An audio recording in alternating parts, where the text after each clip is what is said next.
Welcome to another Arty Mouse episode, everyone. Whether you're part of the tribe or you've only just found me, you are very welcome here. Today's episode is all about drawing reflections in glass and in metal. I'm going to give you some tips for getting it right, throw in a little sprinkling of art history, and hopefully dispel any fears that you might have drawing this subject. The key is to jump in with both feet, so let's go for it together.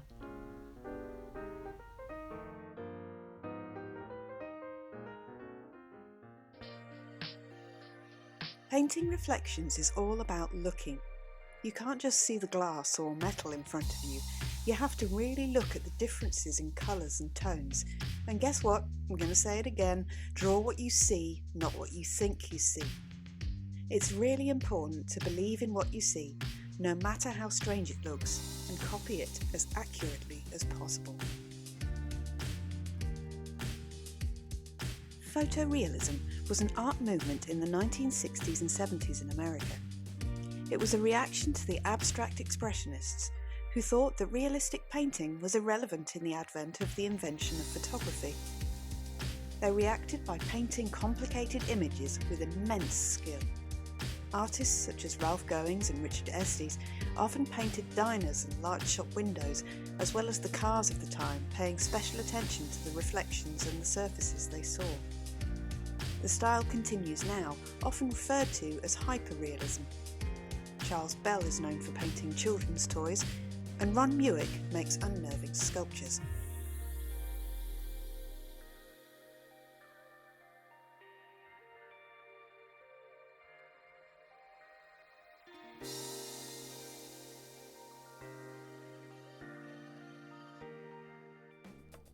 Andree Kripesh was a photojournalist in the first half of the 20th century. He is known for his unorthodox camera angles and made work for magazines such as Harper's Bazaar and Vogue.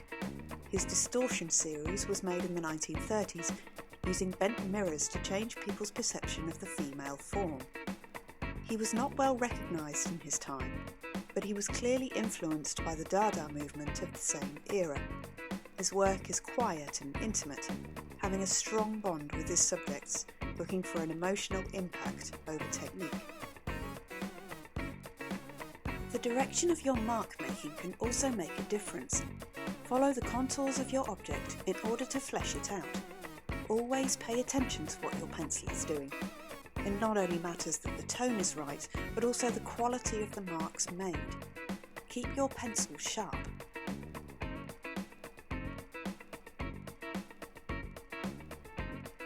For example, the water of a river is flat, so no matter what is being mirrored, buildings, bridges, etc., you need to use horizontal marks to depict it and reflect that surface.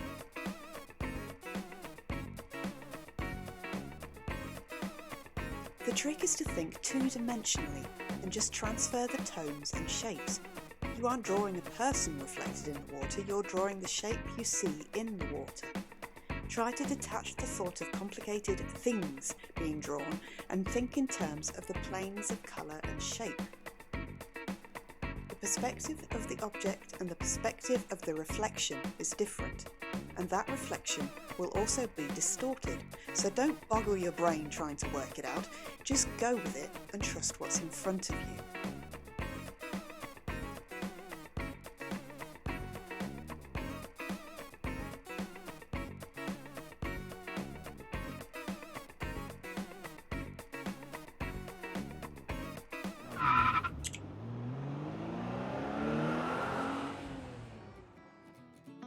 Anish Kapoor is a British Indian sculptor that works with installation and conceptual art.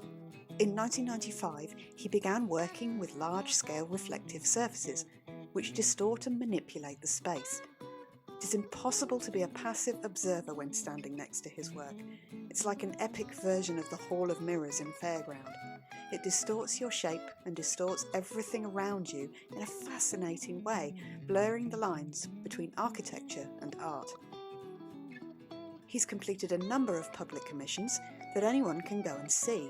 There's one in my city called the Sky Mirror, but there are others in Toronto, in London, Chicago and Naples, to name a few. They are amazing to stand in front of, so go and find one if you have the chance.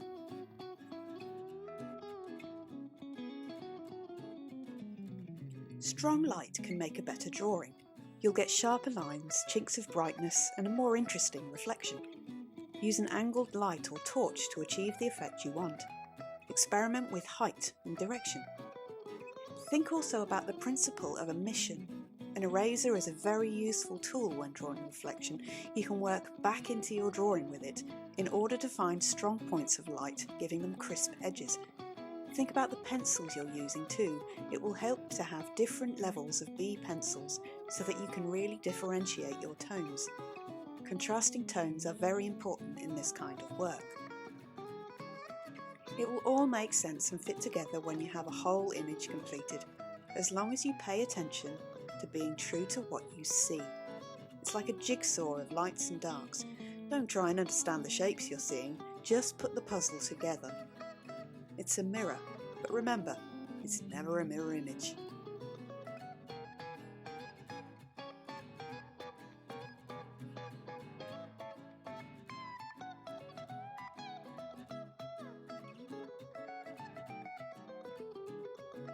This is a very famous painting that utilises reflection.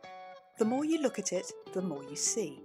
The barmaid meets our gaze and looks quite bored, which is a little unsettling.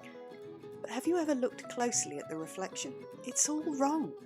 The bottles are out of place. We wouldn't see that much of the barmaid's back in a realistic mirror image. However, there is a reason for this. This picture is quite unique because the man standing at the bar is you.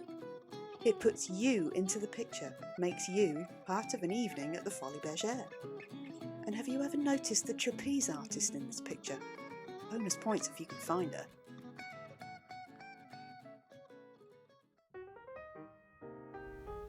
I hope what I've said today has helped you. I wanted to demystify drawing reflections so that they aren't quite so scary for you. Remember, if you need any more help, you can get a private tutorial with me and I'll hold your hand and help you get your head around it. Just click the link below to join my mailing list and you can talk to me directly.